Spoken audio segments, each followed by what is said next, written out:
Guys ගොඩක් අය දන්නේ නැති ඔයාගේ ෆෝන් එකේ තියෙන සීක්‍රට් කෝඩ් තුනක් ගැන අපි බලමු මේ වීඩියෝ එකෙන්. පළවෙනි එක තමයි මෙන්න මේ තරුවයි #622# මෙන්න මේ කෝඩ් එක. මේක ඔයාගේ ඩයල් පෑඩ් එක ටයිප් කරලා මෙන්න මේ කෝල් අයිකන් එක යූස් කරලා කෝල් එකක් ගත්තම ඔයාට මේ විදිහට බලා ගන්න පුළුවන්. මෙතන no forwarded කියලා ඔක්කොටම තියෙනවා නම් ඔයාගේ ෆෝන් එකේ calls message වෙන කාටවත් යන්නේ නැහැ. ඔයාගේ ෆෝන් එකේ තියෙන SIM එකට විතරයි එන්නේ. ඉතින් මෙතන no forwarded කියන එක වෙනුවට වෙනත් නම්බර් එකක් තියෙනවා නම් සමහර විට ඔයාගේ ෆෝන් එකට එන calls සහ message වෙන නම්බර් එකකට යනවා වෙන්න පුළුවන්. එහෙමනම් අපිට අපේ දෙවෙනි කෝඩ් එක පාවිච්චි කරලා calls message වෙන ෆෝන් එකකට යන එක අයින් කරගන්න පුළුවන්.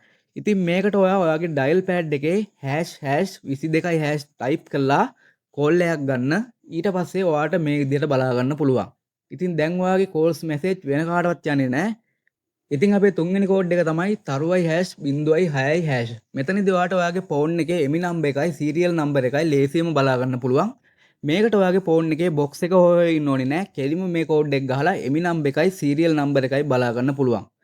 ඉතින් මේ වීඩියෝ එක ඔයාලට වැදගත් වුණා නම් අපිව ෆලෝ කරන්න, ඒ වගේම මේ වීඩියෝ එක ඔයාගේ යාළුවන්ට බලන්න ෂෙයා කරන්න.